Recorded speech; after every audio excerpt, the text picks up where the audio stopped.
아는 만큼 보인다라는 얘기 하잖아요. 보이실 거예요. 한번 다시 보시고 어떤 장면의 의도가 왜 저럴까 몰랐던 것들이 이제 조금씩 더 보이실 수 있을 거고, 그런 것들이 꽤 많이 있으니까요. 두 번, 세 번 볼 만한 가치가 있을 거라고 생각합니다.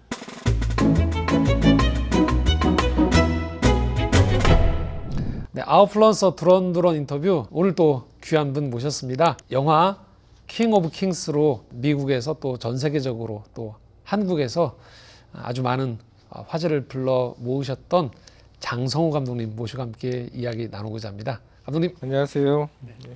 장성호 감독님.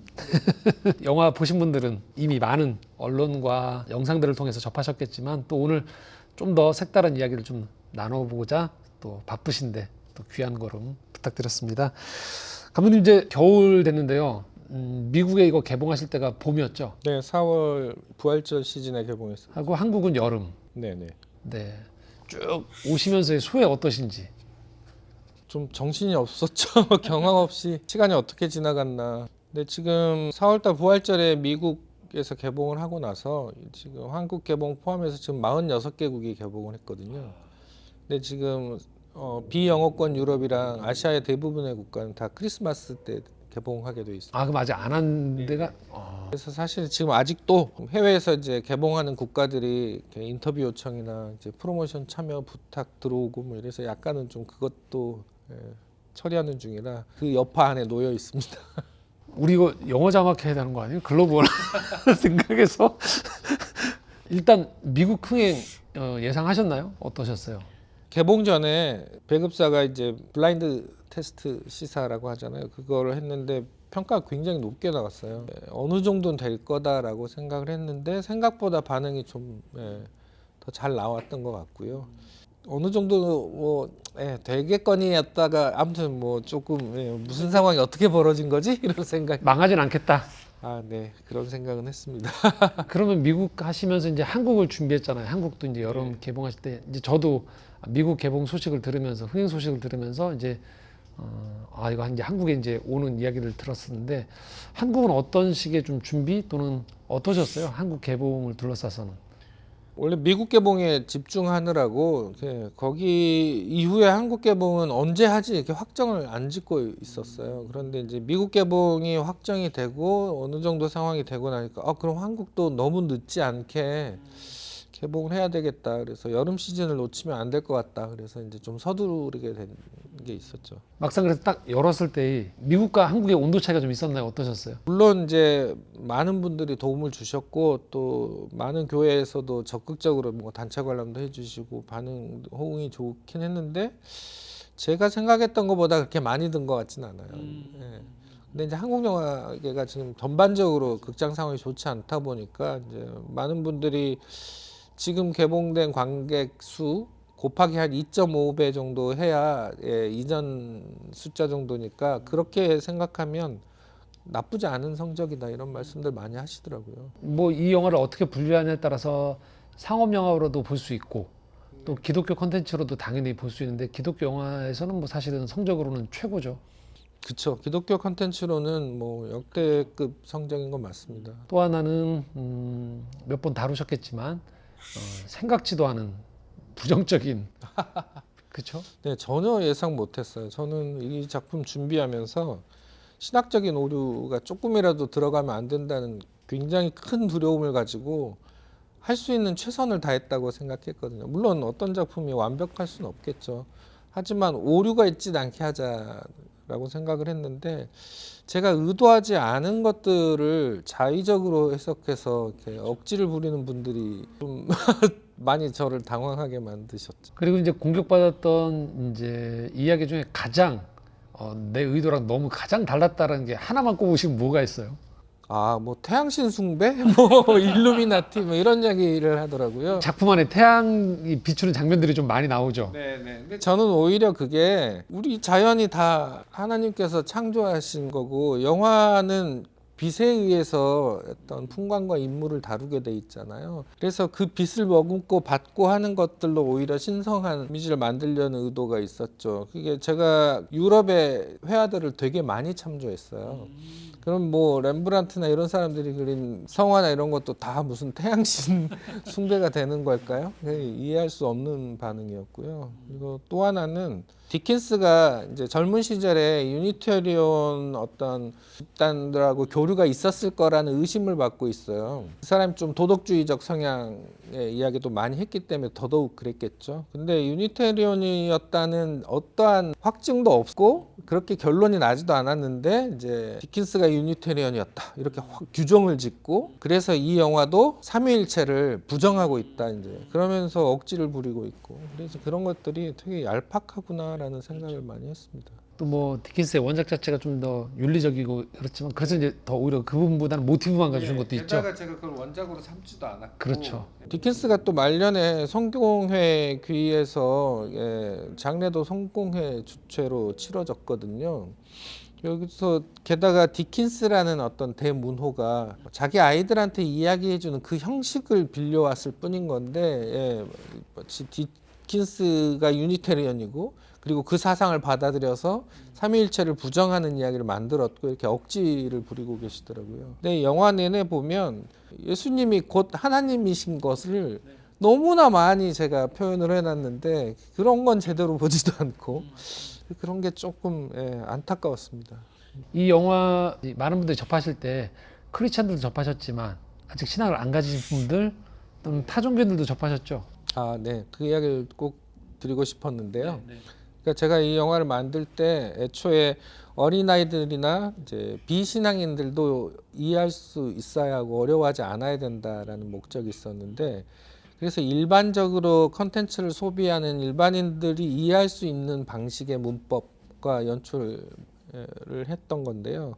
얼마 전에 원불교에서 상영을 하고 이제 GV를 하자는 제안이 와서 그쪽에서 먼저 온 거죠, 그러니까. 네, 제안이 왔습니다. 그래서 제가 흔쾌히 타 종교뿐만 아니라 어디든 예수님 이야기를 할 수 있다면 가는 게 맞다고 생각해서 참석을 했다가 굉장히 많이 놀랐습니다. 거기 보시는 분들이 사실 불교도 그렇죠. 그런데 오히려 작품에 대한 의도를 더 잘 파악하고 이해하시는 거예요. 예를 들면 그러니까 질문을 주신 분 중에 디킨스와 아들의 관계를 회복하는 게 하나님과 세상 사람들의 관계를 회복하는 걸로 같은 메타포로 의도적으로 연출한 거 아니냐 이런 질문을 하신 분이 계셨고 정확히 사실 그 염두에 두신 거잖아요. 네, 그럼요. 그리고 베드로가 물에 빠져서 건진받는 것과 마지막에 월터가 건진받는 것이 이렇게 이어지는 거를 언급하시면서 결국 예수님이 세상 사람들을 그렇게 구원하시는 분이라는 얘기를 하는 거 맞냐고 물어보시더라고요. 그렇게 느꼈다는 거예요. 어떻게 대답하셨어요, 그래서? 너무 그러니까 이미 의도를 잘 너무 파악하고 계셔서 그리고 또 하나 무엇보다도 아까 오히려 그분들은 영화를 보고 나서 내가 예수님에 대해서 잘 몰랐는데 영화를 보니까 예수님이 그냥 사람이 아니라 하나님 신이시네요 이렇게 질문을 하시는 거예요. 그러니까 영화를 보고도 느껴지는 거예요. 그분들은 오히려 아무런 편견 없이 그냥 영화를 보면 주님이 곧 하나님이신 것 신이심을 일반인들조차 혹은 타교도들조차 느끼는데 어떻게 신학을 공부했고 목사 안수를 받으신 분이 삼일체를 부정하는 영화라고 공격을 하시는지 난 그런 게 참 안타깝다라는 생각이 좀 들었습니다. 아, 네. 저희가 오늘 이렇게 감독님 모시고 함께 이야기 나누려고 했던 취지 중에 하나가 이미 감독님께서 많은 언론이나 영상을 통해서 이 영화를 만드시는 과정에서 여러 어려움들 또 신앙적인 이야기들은 충분히 좀 있다고 생각해요. 그래서 제가 감독님 섭외 부탁드릴 때부터도 조금 일부에서 좀 컨텐츠를 좀 집중적으로 좀 어떤 의도로 만드셨는지에 대한 이야기들을 좀 듣고 싶었어요. 그러면 영화가 보통 저희가 영화를 감상하는 분들이 보통 처음 보실 때는 그냥 스토리를 따라가기가 좀 바쁘거든요. 또는 기존의 자기 지식만 가지고서 판단하면서 재미있다, 없다, 뭐 어떻다라는 평을 하는데 사실 영화를 2번, 가능하면 3번 정도 보면 전혀 다르게 왜냐면 영화를 흔히 말하는 종합예술이라고 하기 때문에 그 안에 담겨 있는 너무 많은 선물들이 있거든요. 그래서 좀 그런 부분들을 좀 보시면 어떨까 하는 마음으로 이미 보셨던 분들도 이 영화를 한번 보시고 나서 한번 영화를 다시 보시면 새롭게 보는 부분들이 좀 있을 것 같고, 뭐 저도 그랬거든요.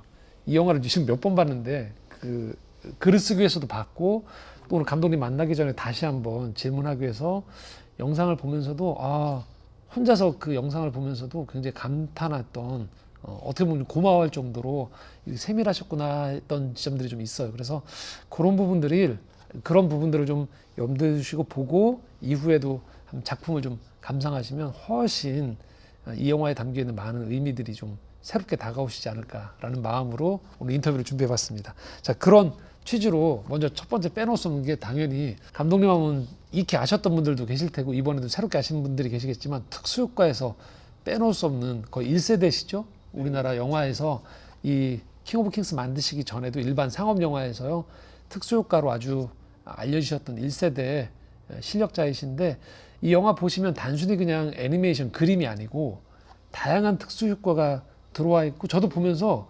기존의 애니메이션하고는 확연히 다르다. 이런 배경과의 등장인물과의 관계도 그렇고, 그 얘기 좀 한번 좀 들려주시면 어떨까요, 감독님? 예루살렘 전체를 다 저희가 구성을 했어요. 3D로. 고증을 철저히 해서 거기에 이제 단순히 건물만 있는 게 아니라 이제 소품들, 그리고 거기에 들어가는 군중들, 어마어마한 양의 데이터가 들어갔죠. 그 자체만으로도 좋은 성경부가 될 수 있는 거죠, 사실은. 굉장히 그렇죠. 성서고고학 하신 임미영 박사님이 처음부터 끝까지 고증을 다 봐주셨는데, 그분이 성지순례 못 가시는 분들이 영화 보시면 그래도 될 만큼 잘 구현됐다라고 말씀을 해주셔서. 그러니까 저도 그걸 보면서 훨씬 그 광야, 그 지역의 광야의 장면이라든지 예루살렘도 그렇고 입체적으로 다가와서 굉장히 성경을 읽는 분들한테도 좀 풍성한 느낌을 줄 수 있겠구나라는 생각이 들었고요. 또 이 영화 보면 절대 빼놓을 수 없는 게 저는 색감인 것 같아요. 저도 성경을 가르치고 연구하는 사람 입장에서 봤을 때 사실 성경을 기반으로 한 예수님의 이야기라든지 영화들 있잖아요. 뭐 대표적인 게 패션 오브 크라이스트도 있고, 예전에 예수님에 관련된 영화들을 볼 때에도 그렇고 성경의 이야기를 표현하는 건 어떤 면에서는 영화보다 성화가 더 좋다라는 생각들을 했었거든요.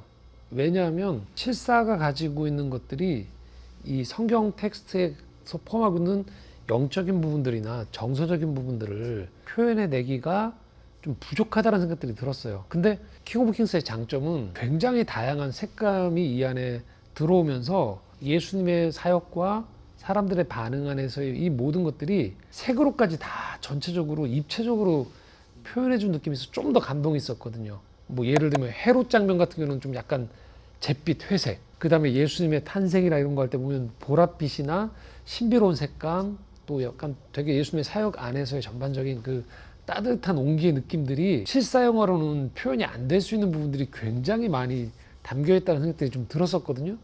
맞나요? 어떠세요? 네, 다 의도한 것들이고요. 그렇죠.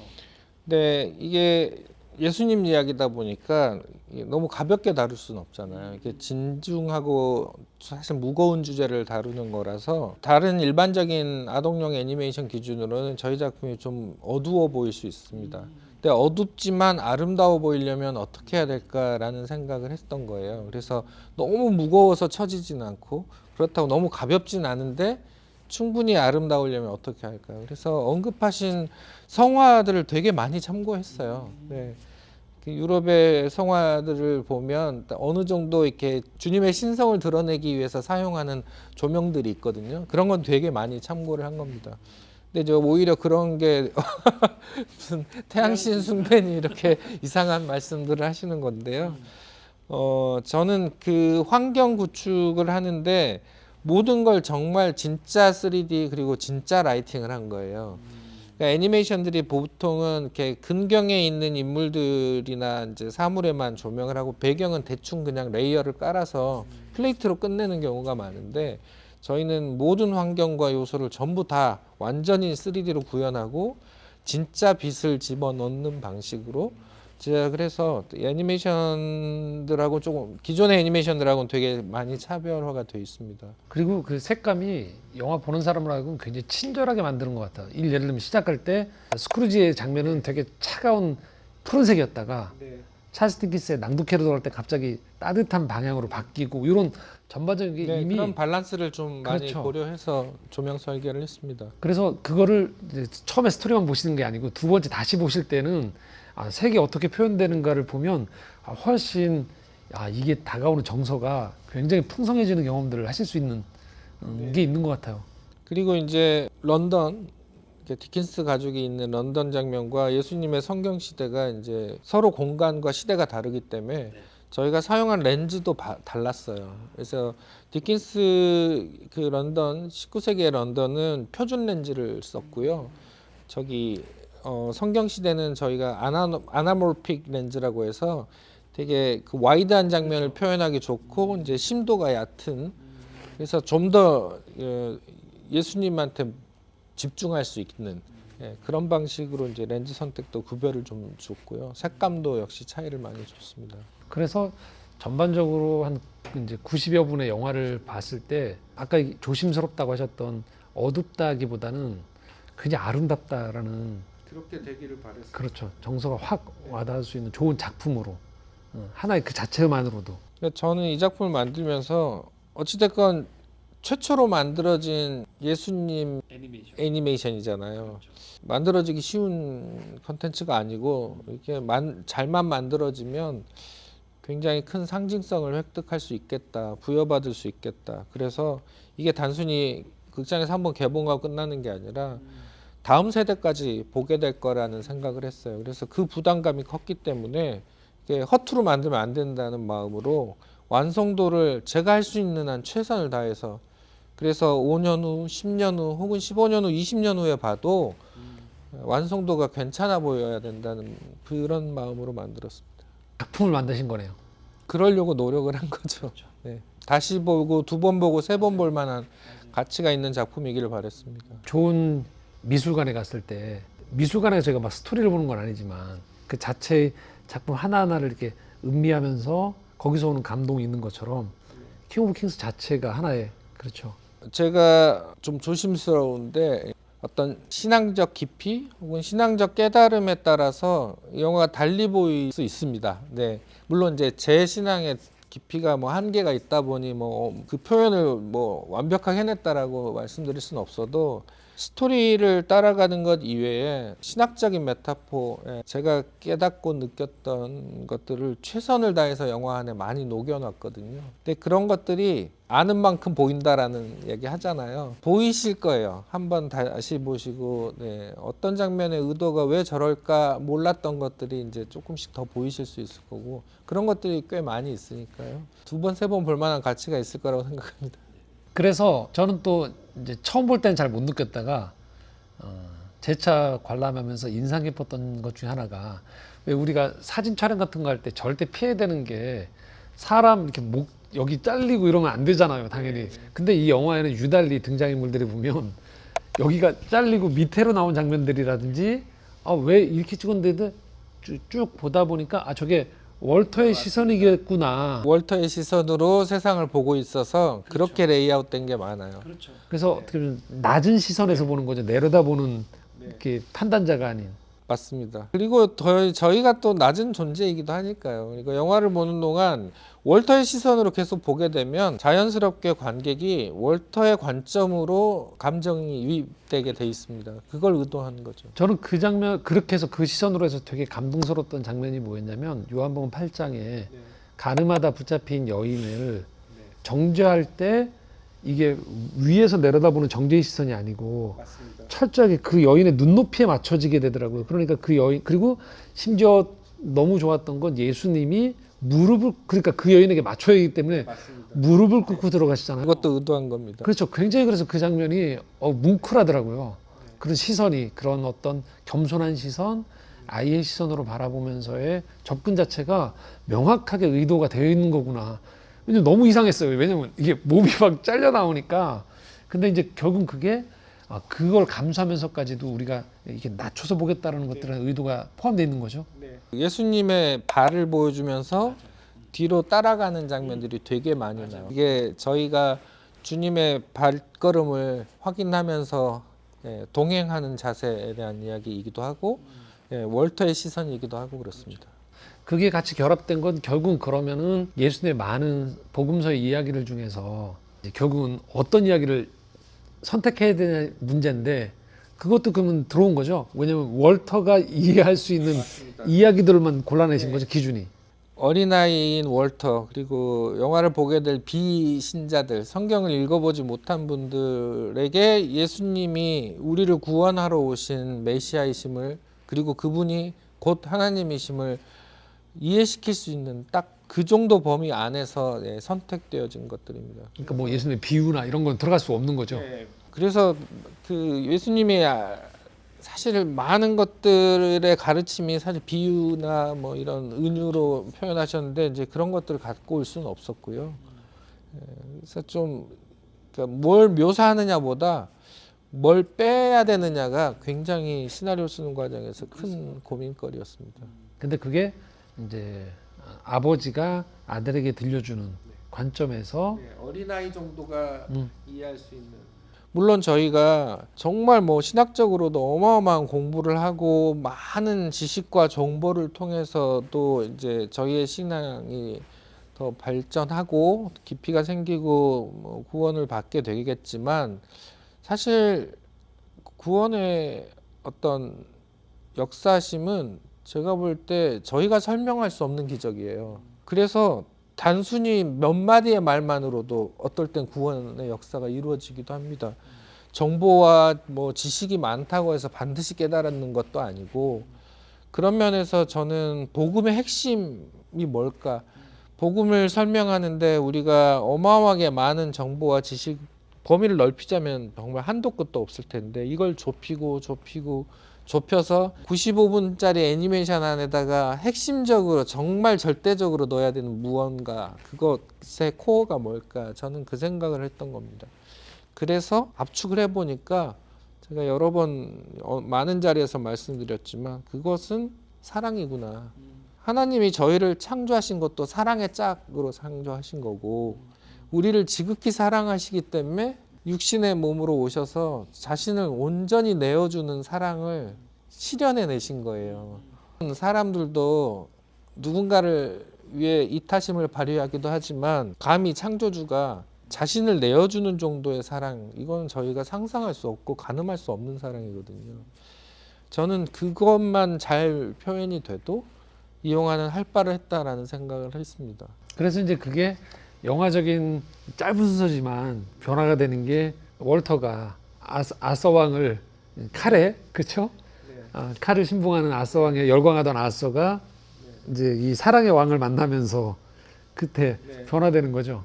우리 모두가 다 자기만의 칼을 휘두르고 다녀요. 그리고 아서왕으로 대변되는 자신들의 우상들이 있습니다. 누군가는 그게 재물이기도 하고 누구는 권력이기도 하고 명예욕 등등. 저는 예전에 네 부모와 네 자식보다도 나를 더 사랑해야 된다는 말씀 나는 질투의 하나님이니 이 말씀을 보면서 좀 쪼잔하신데? 뭐 이런 생각을 했었단 말이죠. 근데 저는 이 작품을 하는 과정에서 절실하게 깨달았어요. 하나님이 말씀하시는 게 무슨 뜻인지.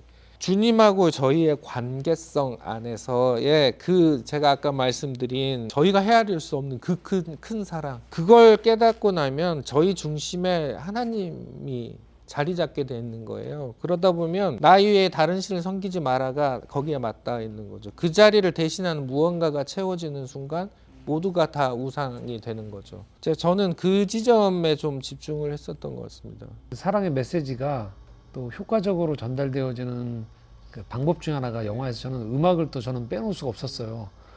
음악이 너무 좋더라고요. 우리 김태성 음악 감독이 굉장히 훌륭한 일을 잘 해줬죠. 어떤 부탁을 하셨어요? 어떤 디렉션을 주거나 어떤 이야기하면서 어떤 식으로 영화를 음악을 이렇게 만들어? 왜냐면 영화 보고 있다 보면 그 사이사이 흐르고 있는 그 음악이 막 정말 이렇게 가슴이 막 점여오는 되게 그 감동이 저는 되게 많이 느껴지더라고요. 울컥울컥했어요 영화 보면서. 저는 월터의 감정과 흐름 안에서 그가 느끼고 있는 느낌 안에서 어떤 그 음악적 도움을 요청을 했고요. 막 너무 거창하게 과장되거나 그렇게 가지 말자.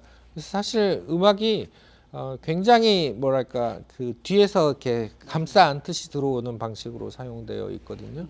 그래서 막 너무 앞서 나가거나 강요하는 방식으로 가지 않고 그런 면에서는 되게 잘 계획대로 잘 나온 것 같습니다. 그 전체적인 예수 누군가를 치유할 때라든지 어떤 이야기가 올 때 그 흐르는 허밍이라고 해야 되나요? 그런 어떤 은은한 그 음악들이 그 공간 안에서 되게 따뜻함들이나 아늑함들을 이렇게 제공해주고 안전하다라는 느낌들로 갖게 해주고 그런 것들이 영화 보면서 음악 자체만으로도 전 굉장히 좋았던. 제가 이제 성령이 함께 하신다는 걸 묘사하려고 예수님이 기적을 행하실 때마다 바람이 예수님을 향해서 불게 만들어 놨거든요. 그리고 디키스가 서재에서 이야기할 때 그 벽난로에 불이 붙어 있죠. 불과 바람으로 성령을 묘사하는 경우들이 있으니까 늘 함께 따뜻하게 함께 하시는, 그리고 이제 불티가 날리면서 성령님처럼 항상 인물들을 따라가게 만들고 이제 이런 의도들이 있었죠. 그래서 음악도 저는 그런 역할을 해야 된다고 생각을 했어요. 주님의 그 신성, 근데 그 신성이라는 게 무슨 군림하고 뭐 이런 신성이 아니라 저는 하나님의 그 신성은 사랑으로 표현되는 거라고 봐요. 예, 어마어마하게 절대적인 사랑. 예, 그러므로 음악도 그런 식으로 하나님의 신성이 막 무슨 막 어마어마하게 홀리하고 막 거창하고 웅장하고 저는 그렇게 표현되는 게 아니라고 봅니다. 물론 공의의 하나님이시므로 저희한테 타협하지 않는 굉장히 강력한 어떤 처단, 결국 저희도 심판을 앞두고 있는 모든 인류가 그렇긴 해도 하나님의 진짜 본체는 사랑 그 자체라고 생각했어요. 그래서 음악적으로나 어떤 예수님을 표현하는 요소들을 다 그렇게 따뜻하고 사랑으로 감싸주는, 물론 다른 많은 어떤 관점으로 이렇게 신학적으로 해석할 수 있는 요소들이 많아요. 이제 그런 걸로 또 공격하시는 분들이 있던데 너무 말랑말랑하게만 표현한 거 아니냐는 식의. 근데 모르겠어요. 네. 저는 신앙생활 하면 할수록 계속 그 생각이 많이 들었어요. 많은 기독교인들이 그리고 교회들이 우리의 본질이 사랑이라는 걸 제대로 지금 세상에 알리고 있는지에 대해서 그렇게 안 보일 때가 많거든요. 그게 이제 이런 거에도 좀 포함이 됐을 것 같아요. 물론 상업적인 이유도 좀 있을 것 같은데 전 영화 보면서 예수님 십자가 고난을 왜 아이들한테 설명하는 과정은 참 어려운 부분이잖아요. 왜냐하면 폭력적일 수도 있고 너무 끔찍하죠. 제대로 있는 그대로 묘사를 하면. 아이들에게 전달하기에는 굉장히 어려운 장면인데 영화를 보면 굉장하게 그 섬세하게 그 부분들을 배려하시면서 예를 들면 예수님이 채찍 맞는 장면들 이런 거를 보면 확연하게 채찍의 양도 적을 뿐더러 채도도 확실히 낮추셔서 직접적으로 보여주진 않고 로마 병사들이 채찍질하는 그 공간이 주는 두려움과 무거움 그 한가운데 왜소하게 예수님의 존재가 채찍질 맞는, 그래서 소리로 주로 표현을 했고요. 뭐 예를 들면 예수님 잡 때도 십자가를 일부러 안 보이시더라고요. 블러 처리를 약간 그렇죠. 네네. 그건 이제 실사 영화 촬영할 때도 이제 쉬프트 렌즈라고 해서 그 뎁스 심도를 되게 얕게 주는 렌즈가 있는데 그 렌즈를 적용한 겁니다. 그래서 일부러 못 박혀 있는 못을 이제 구체적으로 표현을 하진 않았고요. 그러면서도 부활하신 예수님이 월터에게 가실 때에는 이 못 자국은 보이죠. 그거. 그러니까 그렇게 다 굉장히 계산이 다 되어 있는 아주 아이들에게 예수 그리스도의 십자가의 본질이 저도 그 생각하거든요. 패션 오브 크라이스트 영화가 누군가는 실사 영화로서 되게 높이 평가하지만 저는 목회자 입장에서 아쉬운 건 그 십자가 고난에 우리가 담겨 있는 그분의 사랑이나 창조주가 그 아들을 내려보냈을 때는 단순히 육체적인 아픔 너머에 아픔을 압도하는 사랑과 구원에 대한 어떤 감동이 그 안에 담겨 있어야지 우리가 십자가를 제대로 묵상한다고 생각하는데 패션 오브 크라이스트 같은 경우는 아픔이 너무 압도해 버리죠. 네, 육체적 고난에만 너무 집중한 느낌이 있었죠. 근데 그런 면에서 보면 이 킹 오브 킹스는 그런 신학적 관점이 명확히 서 있는 가운데에서 어디까지를 내가 표현하겠다는 의도성이 명확한 거잖아요. 네, 그러니까 육신의 고난도 당연히 이루 헤아릴 수 없는 고통이었을 겁니다. 근데 그것만이 아니잖아요. 그렇죠. 그분이 하나님이 육체로 오신 건데 조롱받고 네, 멸시받는 그 순환이 오히려 더 끔찍한 순환이었을 거예요. 버려지는 결국 관계가 끊어지고 예. 지점이 좀 더 중요하다고 생각을 했습니다. 그래서 게다가 이제 애니메이션이고 어린아이들도 볼 수 있어야 되니까 시민을 통과하는 기준도 맞춰야 되는 거죠. 그래서 이제 빨강색을 구체적으로 피를 절대로 묘사할 수는 없거든요. 미국 기준에서는 네, 그러면 심의 통과가 아예 안 됩니다. 근데 아니면 애니메이션이 뭐 청소년 관람 불가 등급을 받을 수도 있겠죠. 그래서 피를 제대로 묘사 안 한 것도 되게 그 예수님의 십자가 보혈을 의도적으로 감추려고 한 거 아니냐 이런 엉뚱한 소리를 하시는 분들이 계시던데 그분의 피 흘리심이 무슨 의미인지가 중요한 거지 피가 제대로 빨강색으로 보였냐 안 보였냐가 중요한 건 아니에요. 그런데 제가 십자가의 보혈의 상징을 되게 여러 군데 넣어놨는데 예를 들자면 무대에서 붉은색 커튼에서 디킨스가 낭독회를 하죠. 그게 나중에 성막이 찢어지는 거하고도 연관돼 있습니다. 왜냐하면 무대 앞은 아버지의 공간이고 무대 뒤에서 아버지의 공간을 침범하는 아들이거든요. 나중에 디킨스가 자기 문에 출입 금지, 예, 특히 윌라 이렇게 써 있는 걸 찢어낸단 말이죠. 그게 성막 커튼을 찢는 하나님하고 같은 의미예요. 앞으로 디킨스의 아이들은 이제 그 무대 안으로 자연스럽게 언제든 들어올 수 있는 존재로 허락받아지는 겁니다. 단순히 아버지가 친절해진 게 아니군요. 그게 그러니까 그게 저 다 신학적 메타포 안에서 제가 배치를 한 거고요. 그리고 디킨스의 집 문이 붉은색 문이에요. 우리가 6월절에 피를 바름으로 인해서 구원을 받았던 것처럼 일부러 붉은색 문으로 설정을 한 거거든요.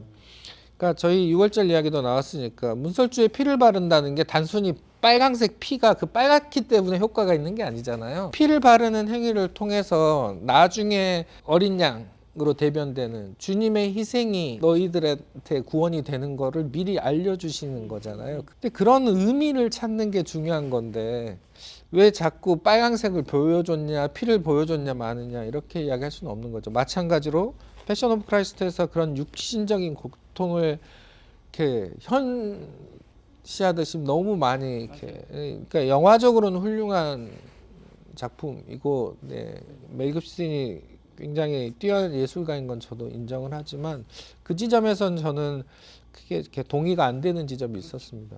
그래서 킹 오브 킹스를 할 때 그 십자가 고난을 어떻게 묘사할까에 대해서는 그래서 되게 고민을 많이 해서 표현을 그렇게 한 거죠. 그리고 그 고민이 느껴졌던 지점 중에 하나는 이게 정확하게 균형을 잡고 깊이를 놓치지 않으려고 했던 노력이 보였던 지점 중에 하나는 저는 아까 방금 얘기하셨던 6월절 장면과 아담과 하와로 대변되어지는 원죄 장면들을 이게 어려운 개념이잖아요. 네, 그거 표현하기 쉽지 않았습니다. 굉장히 고민 많이 하셨고 그리고 그 장면들을 하실 때는 일부러 다른 애니메이션처럼 이게 굉장하게 역동적 장면으로 구사하지 않고 드로잉으로 그렇죠. 드로잉으로 해서 정지 화면처럼 보이면서 천천히 그 부분을 따라갈 수 있게. 근데 저는 그래서 충분히 이 어려운 개념 두 개를 6월절과 언제까지 넣으신 거는 굉장히 고민을 많이 하셨겠다는 생각이 좀 들었거든요. 시나리오 쓸 때 제일 오래 고민하고 제일 많이 썼다 고쳤다를 한 게 그 두 파트. 그러니까 결국은 주님의 탄생부터 부활까지의 이제 시간 연대적으로는 그렇게 표현을 하지만 결국 그분이 이 땅에 오신 이유가 왜라는 걸 결국은 설명을 하긴 해야 되거든요. 그래서 6월절의 어떤 상징성과 그 창세기에 저희가 어떤 그릇된 선택을 통해서 구원받을 수밖에 없는 존재가 되는 그 부분은 묘사를 안 할 수가 없었죠. 근데 너무 어려운 개념이었기 때문에 어린아이 정도가 이해할 수 있게 설명을 하는 게 쉽지는 않았어요. 그래서 드로잉으로 표현하신 이유는 좀 약간 좀 심플하게 간단하게 단순화시켜 놓은 이미지에서 개념 정도만 잘 들어오게 만들자 이런 생각을 했습니다. 근데 또 풀3D로 또 제대로 묘사를 하면 거기에 너무 또 이미지적으로 몰입될 수도 있거든요. 그래서 그런 것들도 고민을 좀 많이 했었죠. 그 부분만큼 좀 개념적으로 이제 받아들였으면 좋겠다라는 생각들이 좀 있으셨던 거죠, 그러니까.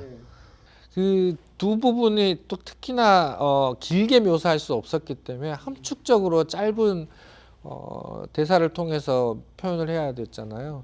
게다가 한글로 쓴 걸 다시 또 영어로 바꾸는 과정도 있었기 때문에 그래서 총신대 김희석 교수님한테 제가 계속 고치면 다시 확인받고 이렇게 써서 이거 괜찮은지 그러니까 의미는 제가 충분히 표현을 하되 대사는 최대한 함축적으로 그러다 어렵지 않은 단어로 계속 말씀드리지만 어린아이나 비신자가 이해할 수 있어야 된다는 기준이었기 때문에 신학적 용어를 쓸 수가 없는 거예요. 그래서 유월절 이 단어도 설명하는데 한참 걸리잖아요. 그러니까 신학적 용어들을 계속 배제하다 보면 정말 어려워지는 거예요. 그래서 뭐 대속 뭐 이런 이야기도 쓸 수 없었고 근데 그걸로도 또 공격받았죠. 왜 대속이란 말을 안 썼냐. 어린아이한테 너무 어려우니까. 네, 그래서 안 쓴 겁니다. 그래서 영어로 이제 표현을 하면 그 랜섬이란 단어 대신에 제가 베네핏이란 단어를 썼거든요. 너무 어려운 개념이니까 아이가 이해하려면 어떻게 표현할까 그러다 이제 베네핏으로 결정을 했는데 그것도 예일대 신학과 교수님 두 분한테 다 확인과 검증을 받고 선택한 단어예요. 근데 이제 그런 것도 이제 공격하시는 분들이 계시더라고요. 나쁜 의도가 있었던 거 아니냐. 네.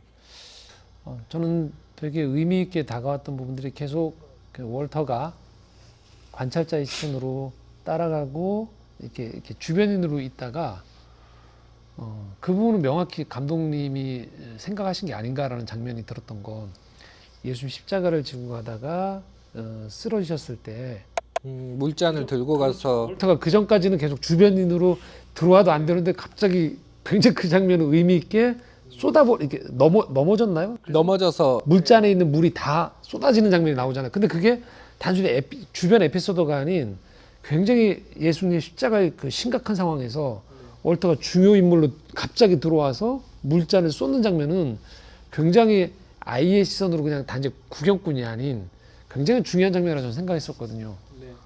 저희가 그 의도했던 건 뭐냐면 십자가의 공로에 저희가 단 하나도 개입할 수 없음을 보여주는 장면이기도 합니다. 저희가 저희의 노력과 저희의 의지로 무언가를 하려고 해봤자 다 결국은 엎질러지고 단 한 방울도 남기지 않고 엎어지잖아요.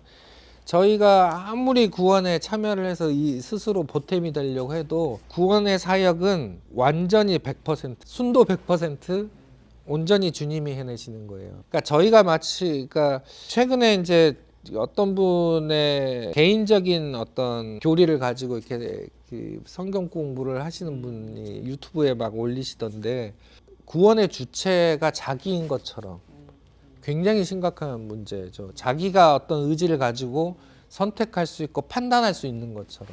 물론 우리가 자유의지를 가지고 어떤 선택과 판단의 주체인 것처럼 생각할 수 있지만 구원의 역사는 철저하게 주님이 완전히 이루신 그리고 성령님의 역사 안에서만 가능한 일입니다. 구원은 철저히 하나님의 일이다라는 거죠. 그래서 월터가 그 물을 들고 뛰어가서 어떻게든 주님한테 물 한 방울이라도 드리고 싶었겠지만 불가능하다는 거예요. 그 심정은 충분히 이해할 수 있으나 그 의도가 있었습니다. 맞아요. 그런 부분들이었을 것 같다는 생각이 들었는데 제대로 봤네요.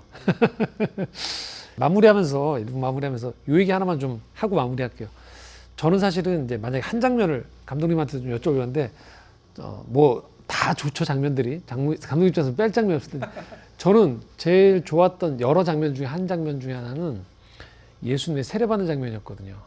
세례 요한을 통해서 예수님이 눈을 감으시고 물속에 들어갔을 때 그 눈을 감으시면서의 그 인성과 신성이 한 얼굴 안에 담겨 있으면서 그 인간의 손에 의해서 물속에 들어가시면서의 그러나 결코 그 위험이 사라지지 않는 그 예수님의 모습이 저는 저거는 실사용에서 도저히 표현해낼 수 없는 너무 큰 감동이 가네 있더라고요. 그래서 저는 그 장면이 너무 좋았었거든요.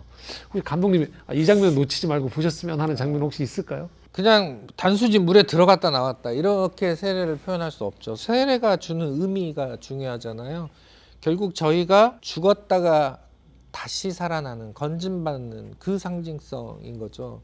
그래서 카메라가 예수님이 물속으로 들어가는 순간 같이 물속으로 함께 들어가고 그 다음에 주님을 향해서 쭉 가서 주님의 그 표현, 그 평온하신 결국은 그 세례를 통해서 주님이 나중에 자신이 십자가에 못 박히심을 이미 알고 계신 존재잖아요.